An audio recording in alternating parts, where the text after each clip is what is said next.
지난 시간에는 경제학은 인간의 소득 수준을 측정하고 소득 수준을 어떻게 더 높일지에 대한 연구를 하는 정책과학이다라고 하는 어, 경제학에 대한 개념 정의 이야기를 하였습니다.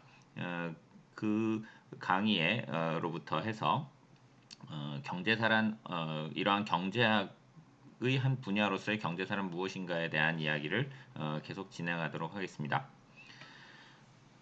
우리가 궁금해하는 것이 소득 수준을 파악하고 그다음에 소득 수준을 결정하는 요인들이 무엇인지를 알아낸 뒤에 이러한 관계에 대한 지식과 이론을 기반으로 해서 소득 수준을 더 높이는 것을 지향한다고 한다면 소득 수준의 결정 요인이 무엇인가를 연구하는 방식에는 크게 두 가지 방식이 있을 수 있다는 점을 생각해 볼 필요가 있겠습니다. 하나는 이론적 접근이고요. 하나는 실증적 접근입니다. 이론적 접근이라고 하는 것은 예를 들어서 소득 수준을 결정하는 데 있어서 그 사람의 건강 상태가 매우 중요하다. 혹은 교육 수준이 매우 중요하다라고 한다면 그러한 소득 수준과 교육 혹은 소득 수준과 건강 간의 어떤 관계가 있는지 소득 수준이 증가하면 경제 수준이 교육 수준이 높아지면 소득 수준이 올라가는지 올라간다고 한다면 어떤 방식으로 그러한 인과관계가 발생하는지를 논리적으로 이제 분석을 하는 것이 이론적 접근이라고 말씀을 드릴 수가 있겠습니다. 이에 비해서 실증적 접근이라고 하는 것은 실제 자료를 가지고 이러한 관계를 파악하고 검증하는 과정이라고 볼 수가 있겠습니다. 즉 만약에 이론적으로 교육 수준과 소득 수준 간에 양의 상관관계가 있다라는 어떤 논리적인 관계를 우리가 도출할 수 있다고 한다면 실제로 사람들의 소득 수준에 대한 자료를 모으고 그다음에 교육 수준에 대한 자료를 모은 다음에 둘 간의 양의 상관관계가 존재하는지를 실제로 분석을 하는 것이죠. 혹은 우리가 어떤 자료들을 이용해서 둘 간의 양의 상관관계가 있다는 것을 도출함으로써 이론적인 연구가 필요한 어떤 것을 제시하는 것도 실증 연구가 하는 중요한 부분이라고 할 수가 있겠습니다. 그런데 이렇게 자료를 가지고 논리적인 어떤 관계를 입증하는 방식에는 자료가 존재하는 방식으로 인해서 크게 두 가지 접근이 가능하다고 볼 수가 있겠습니다. 하나는 흔히 크로스 섹션 혹은 횡단면적 접근이라고 할 수가 있겠는데요. 어떤 한 시점에서 뭐 개인이 될 수도 있고 나라가 될 수도 있고 어느 한 시점에 존재하는 전 세계에 존재하는 200개 국가의 자료, 다시 말해서 각 국가 간의 1인당 GDP와 교육 수준에 대한 정보를 수집한 다음에 둘 간의 상관관계를 분석해 봄으로써 소득 수준과 교육 간의 그 양의 상관관계가 있는지를 분석해 보는 방법이 있을 수가 있고요. 혹은 뭐 우리나라 안에서 뭐 100만 명의 사람들에 대한 무작위 표본을 구한 다음에 그 사람들의 소득과 교육 수준 간의 양의 상관관계를 분석해 보는 것도 하나의 방법이 될 수가 있겠습니다. 이처럼 어느 한 시점에서 사람들에 대한 혹은 어떤 집단들에 대한 자료를 모아서 변수들 간의 상관관계를 접근하는 이러한 방식으로 우리가 관심을 가지고 있는 어떤 소득 수준 그리고 이것의 결정 요인 간의 관계를 자료를 이용해서 분석해보는 방법이 있는 반면에 또 하나는 시계열적으로 시간의 흐름에 따라서 소득 수준과 교육 혹은 소득 수준을 결정하는 변수와의 상관관계를 분석해보는 것도 하나의 방법이 될 수가 있겠습니다. 예를 들어서 우리나라의 경우에 지난 100년 동안을 놓고 봤을 때 소득 수준이 뭐 증가하는 시기 그리고 감소하는 시기가 있다고 한다면 그러한 변화와 교육 수준 간에는 어떤 관계가 있는지를 추적을 해보는 것이죠. 그래서 이처럼 어떤 변수들 간의 관계, 어떤 변수의 장기적인 흐름, 그리고 그 변수를 결정하는 결정 요인 간의 관계를 시계열적으로 살펴보는 것을 우리는 그 경제사다 이렇게 정의를 해볼 수가 있겠습니다. 물론 경제사 연구가 반드시 한 나라에만 국한될 필요는 없고 여러 나라에 대한 비교 연구를 한다면 단순하게 뭐 경제사 연구는 시계열적 연구고 뭐 다른 연구들은 횡단면적 연구다 이렇게 자를 수 있는 것은 아닐 수 있습니다. 중요한 부분은 뭐냐면 경제사 연구라고 하는 것은 어떤 변수들의 장기적인 흐름을 살펴보는 데 있다고 말씀을 드릴 수가 있겠고요. 우리가 어떤 사회 현상을 분석함에 있어서는 항상 어떤 이론적인 관계에 대한 추론, 그 다음에 그런 것을 실증적으로 검증하는 작업, 그리고 이때 실증적 검증이라고 하는 것이 현실의 자료를 가지고 상관관계를 보는 것과 아울러서 장기적인 어떤 추세를 이해하는 것이 결합이 되어야 현상을 잘 이해할 수가 있겠다, 정확하게 이해할 수 있겠다 그런 말씀을 드리고 싶습니다. 즉 인간이 가지고 있는 어떤 현상에 대한 이해라고 하는 것은 이론과 실증, 실증에 있어서는 그 횡단면과 그 시계열적 접근이 동시에 이루어져야 되고 그러한 면에서 봤을 때 경제사라고 하는 것은 경제학의 한 분과이기도 하지만 좀 더 근본적으로는 우리가 경제 현상을 이해하는 데 있어서 갖추어야 될 기본적인 세 가지 축 중에 하나를 구성한다라고 이해를 하시는 것이 좀 더 적합하다고 볼 수가 있고 그런 의미에서 경제학의 어떤 그 가장 기본 분야라고 말씀을 드릴 수가 있겠습니다.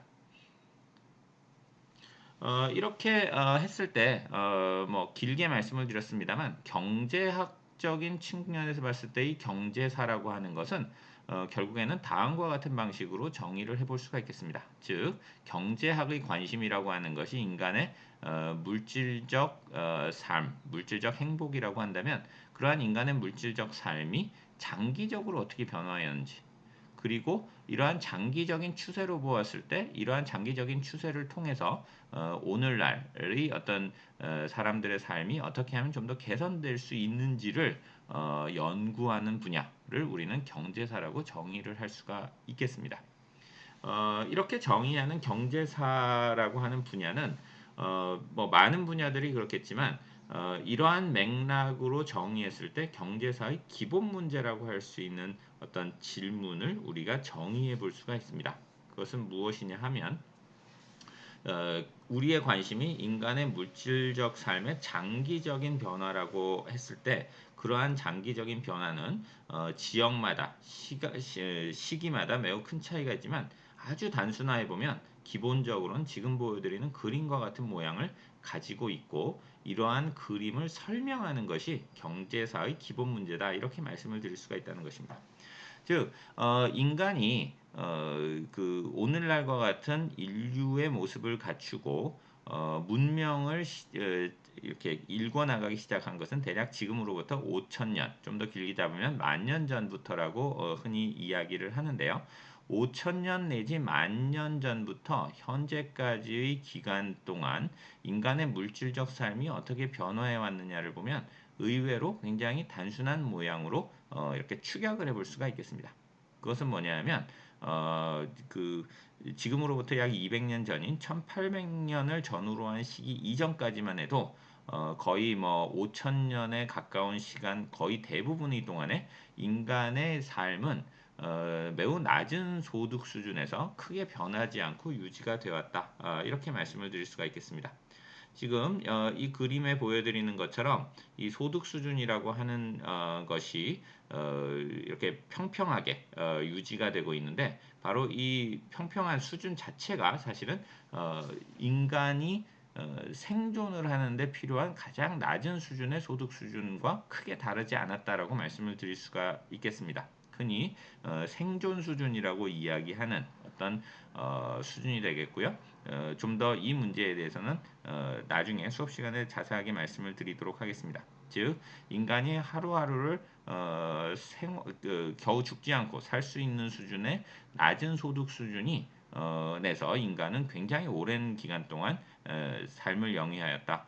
그리고 이러한 소득 수준이라고 하는 것이 지구 어느 영역을 보더라도 그것이 북미가 됐건 남미가 됐건 아시아가 됐건 큰 차이가 없이 이러한 양상들이 나타났습니다. 물론 어떤 지역에서는 로마 제국과 같은 융성한 문명도 있었고 뭐 강국 대국도 있었습니다만 그러한 나라들의 경우에도 이러한 소득 수준이 흔히 얘기하는 생존 수준보다 크게 높았다고 볼 수는 없기 때문에 아주 단순하게 이야기하면 지금 보여드리는 것처럼 낮은 소득 수준에서 굉장히 오랫동안 인간이 살아왔다라고 말씀을 드릴 수가 있겠고요. 그런데 이렇게 낮은 소득 수준에서 인간의 삶이 개선되지 못하는 상태를 벗어나게 되는 일이 1800년을 전후로 해서 발생합니다. 그래서 그 이후로는 소득 수준이 이전과는 비교할 수 없을 정도로 빠른 속도로 높게 증가를 하게 되는 현상이 나타나게 되는데요. 그렇지만 그러한 소득의 증가가 모든 지구의 영역에서 비슷한 수준으로 일어나는 것이 아니라 어떤 지역은 급격하게 소득이 증가하는 데 비해서 어떤 지역은 과거 산업혁명 1800년 이전보다 크게 나아지지 않은 상태를 계속 유지하는 정도로 이러한 소득의 격차가 극명하게 증가하는 양상이 나타나게 됩니다. 그래서 지금 말씀드린 내용을 요약하자면 경제사에서는 크게 인류의 역사, 뭐 굉장히 다채롭고 복잡하고 게 진행된 역사를 아주 단순하게 이렇게 세 개의 국면으로 나누어서 보통 생각을 합니다.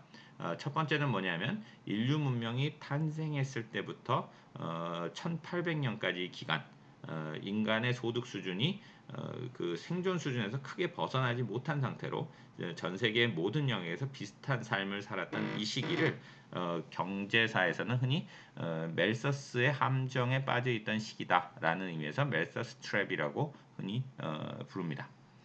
그러다가 이러한 멜서스 트랩으로부터 인류를 벗어나게 해주는 큰 사건이 1800년을 전후로 해서 영국에서 처음 일어나게 되는데 그 사건이 바로 산업혁명입니다.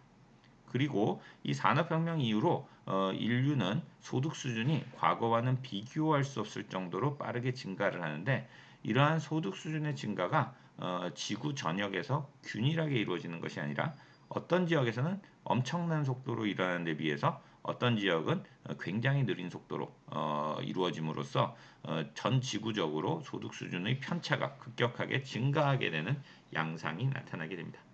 이처럼 소득의 증가와 이러한 편차가 동시에 증가하는 현상을 경제사에서는 대분기, 영어로 이제 Great Divergence라고 하는 것을 우리말로 번역해서 크게 이렇게 갈라지게 되는 대분기가 발생했다라고 표현을 하고요.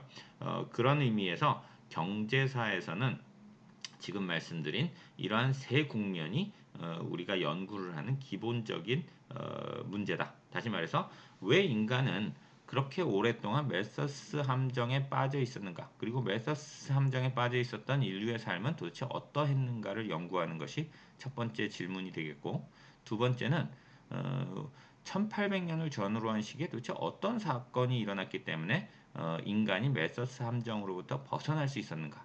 그리고 왜 그러한 산업혁명이라고 하는 것은 영국이라고 하는 특정한 지역에서 발생을 하게 되었는가라고 하는 것이 두 번째 질문이 되겠습니다.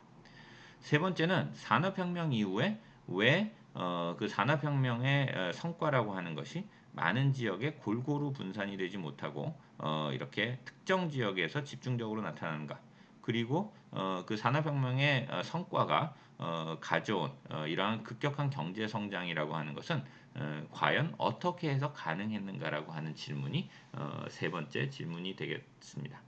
그래서 우리가 앞으로 다루게 될 내용은 바로 이러한 경제사의 기본 문제를 살펴보는 것입니다. 그런데 본 과목은 한국경제사라고 하는 제목을 가지고 있고 이 한국경제사라고 하는 제목을 가지고 있는 이유는 이러한 경제사의 기본 문제를 우리나라의 역사적 맥락 속에서 생각해 본다라는 의미로 이해를 해주시면 되겠습니다.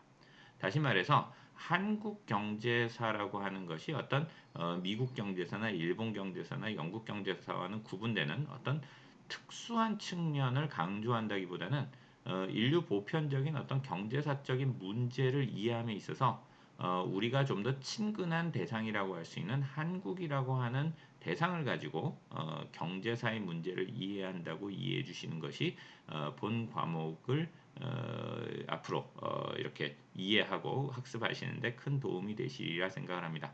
물론 왜 우리나라는 다른 나라와 이런 점에서 달랐는지 혹은 다른 나라와는 어떻게 해서 다른 경로를 밟아왔는지와 같은 부분도 매우 중요합니다만 경제학과에서 공부하는 경제사의 핵심은 어떤 면에서는 인류의 보편적인 질문을 이해하는 것이 더 강조점이 있다라고 이해를 해주시면 좋지 않을까 생각을 합니다. 그리고 한국의 경험이라는 것을 이해하는 것은 우리나라만의 특징을 이해하는 것이 목적이 아니라 한국이 의 어떤 역사적 경험이 보편성 속에서 얼마만큼 사실은 보편적이냐, 그리고 우리의 역사 중에서 어떤 보편적인 측면이 다른 나라들의 경제 발전에 중요한 시사점을 줄 수 있느냐라고 하는 것을 보는 것이 어떤 경제학과에서 다루는 경제사 과목이 가지는 지향점이다.